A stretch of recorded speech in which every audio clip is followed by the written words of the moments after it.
Hey guys, me again, and this time we're going to look at Wes Craven's New Nightmare, which is certainly a breath of fresh air after the abysmal Freddy's Dead, the final nightmare. That movie was just garbage.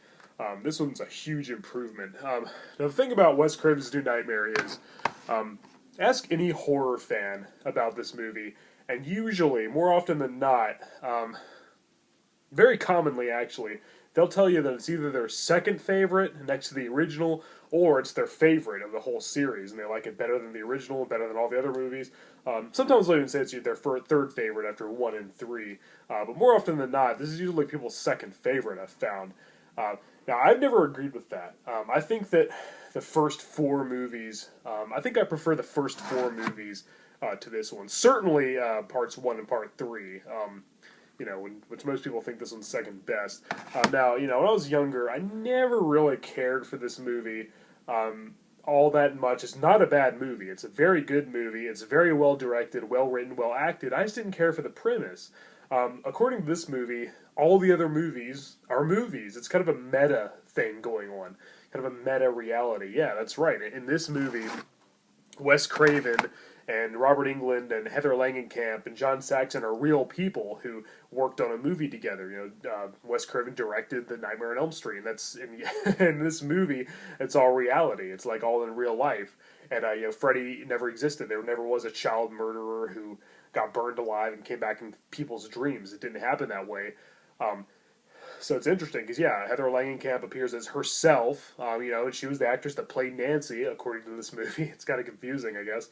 Robert Englund appears as himself playing Freddy, and as the actual real Freddy, which in this movie wasn't a child killer who was burned alive and came back as an evil ghost, but he's like a demonic entity that kind of took the form of the Freddy Krueger character. Like, he got inspiration from the movies, I guess, and like Nancy, her performance was so strong, like the movie they made was so strong, like it made him real, like, which is kind of, I don't know, they don't really make it overly clear. It's not really too abundant how exactly it happened. I don't think they really go into detail of where this real life Freddy really came from.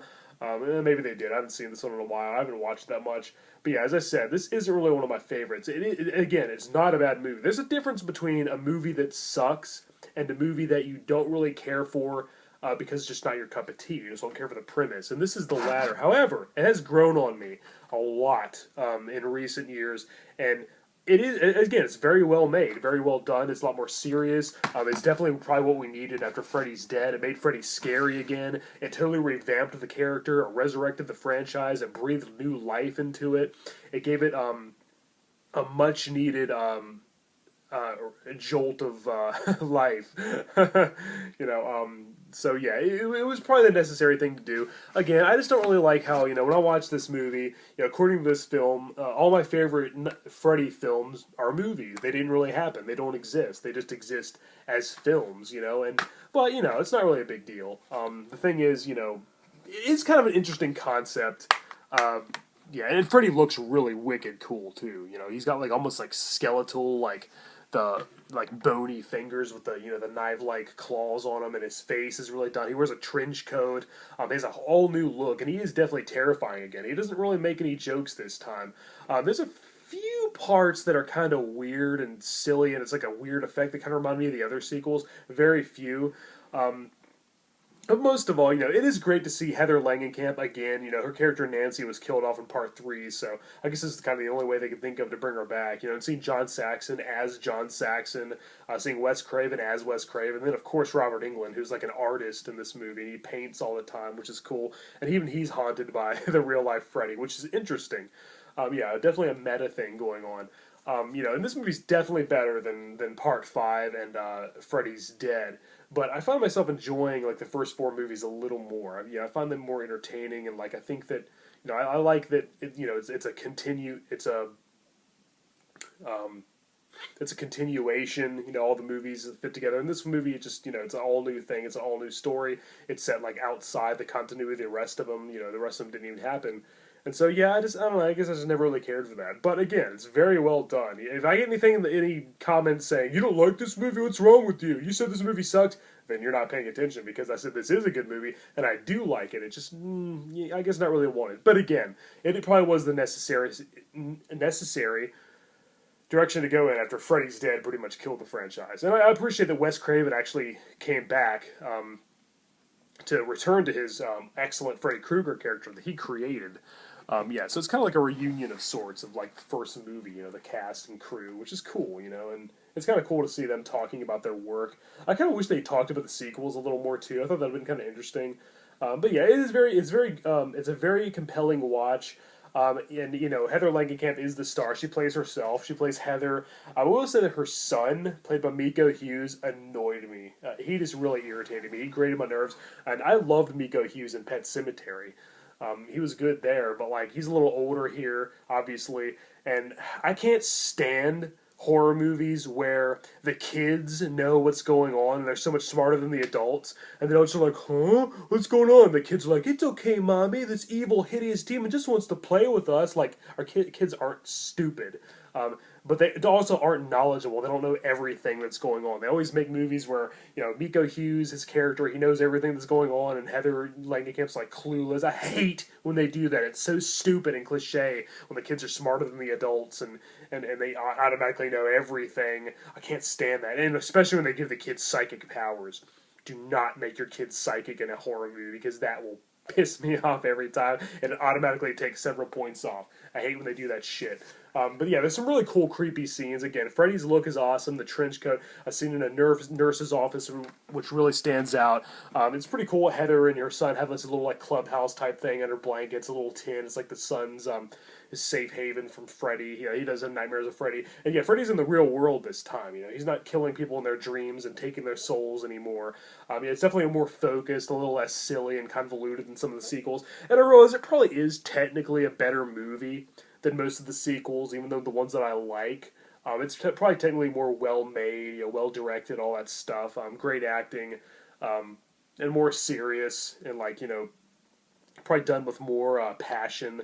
But again, I liked seeing, the first four movies. They took place one after another, and they were they told that they continued the same story. This one is like its own thing, and But I do like this movie. Again, it has grown on me. It is a good movie. I do rate it really highly. It is better than a lot of the sequels. It's sad to say, the other sequels. And Wes Craven, I'm glad he returned to the franchise. And I don't really know what else he could have done.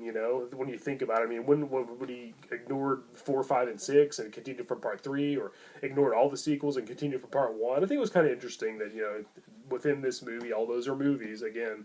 I don't really know what the necessary step was, but I commend him. I applaud him for trying. I admire his valiant effort, and I think he did a good job. It is a good movie. And yeah, Freddy, the demonic-looking Freddy, is really cool. I never, growing up, for years, I just never really cared for that concept. But again, I do like it. I do appreciate it a lot more.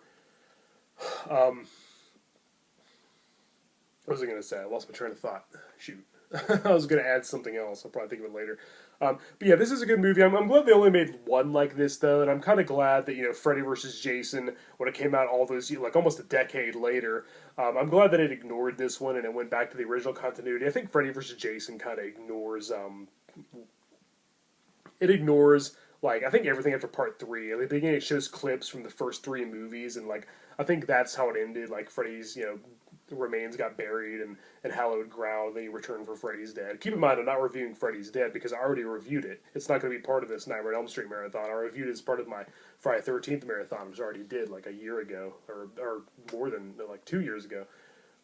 So yeah, I'm glad Freddy vs. Jason did ignore this one and, brought back, went back to the basics, went back to the series' roots, and followed the original continuity instead of all the movies being movies. But, this movie's an interesting little gem that kind of stands out. It's his own thing. It's his own movie. And I appreciate it on many levels. Again, I wasn't really on board with that concept at the beginning, but I definitely admire this movie. And I'm glad that it exists. Because again, I don't know what else they would have done. And of course, it's better than a remake. It's better than rebooting it, which we'll get to in my next video. More on that to come later. But yeah, Wes Craven's New Nightmare. All in all, it's one of Wes Craven's better films, for sure. Yeah, it is. It probably is right up there with the original Elm Street. And again, I'm sure everybody watching this movie is going to say, this is my second favorite. This is just as good. Or it's just as good as the original. You know, I guarantee it, because that's what I've heard all my life. Every horror fan I've talked to has always liked this one, either second best or even the best in some cases. I'd say, honestly, when you look at the, like, in my opinion versus, like, you know, an objective, like, almost fact, I'd say that the best movie probably is the original. Second best is 3 Dream Warriors, and this probably is the third best. However, my personal preference is a lot different from that. I prefer the third movie overall, and then the first movie, then probably like 2 and 4, and then this one. But I realize this one's a better movie. Again, opinion versus what's actually technically the best movie. What's technically, you know, a better, you know, better filmed and whatnot. So, you know, there's a huge difference, and most people can't really seem to comprehend that. But anyway, I'm rambling. I'm rambling again. I guess I've ran out of things to say. Anything else I'd like to add? Yeah, this really, you can tell Wes Craven was, you know, I think Scream was his next movie, I'm pretty sure, if I'm not mistaken. There might have been something in between, I don't know, because, you know, it was only 2 years later. But yeah, you can kind of tell that when you watch Scream now, you can tell that, like, he was gonna, when you watch this movie, you can tell he was gonna make something like Scream, because this kind of almost serves as like a precursor to that kind of style that he used there. And yeah, I'm really glad he returned to his Elm Street franchise. Freddy Krueger is probably the best thing he ever did. It was definitely the best character, definitely the best villain he ever created. It's excellent. You know, Heather Langenkamp and John Saxon are all real, and Freddy invading the real world with deadly results is definitely cool to see. It's definitely a very interesting idea, a very intriguing concept, whether you like it or not. And again, I do like it. I just, you know, I guess I just wanted to see, you know, continue the other movies. But then again, I wouldn't want to see another Freddy's Dead. I wouldn't want to see him resurrected yet again and saying, you know, oh, he didn't really die, you know, and some weird, absurd birth. It probably would have sucked. I mean, that kind of movie probably would have sucked. So, you know, I really didn't want to see a movie that followed, you know, Dream Child and Freddy's Dead. So I'm glad we didn't get that overall. So, and this probably was the right step to go. So, I applaud Wes Craven. Rest in peace. The man was a legend. His legacy will live on. I'm very sad that he's no longer with us, but we got plenty of great movies that he made that we can watch for many years to come. All right, guys. Well, I definitely recommend Wes Craven's New Nightmare. I'm sure you've already seen it. I'm sure it's probably your favorite or second favorite. So, and you probably think I'm crazy for preferring the first 4 movies, only by a tad. And I realize this movie might be a better movie than some of them, but again, I'm repeating myself now, so I think we're going to wrap this video, and next, we'll look at the god-awful remake. Wish me luck. Just go get it over with.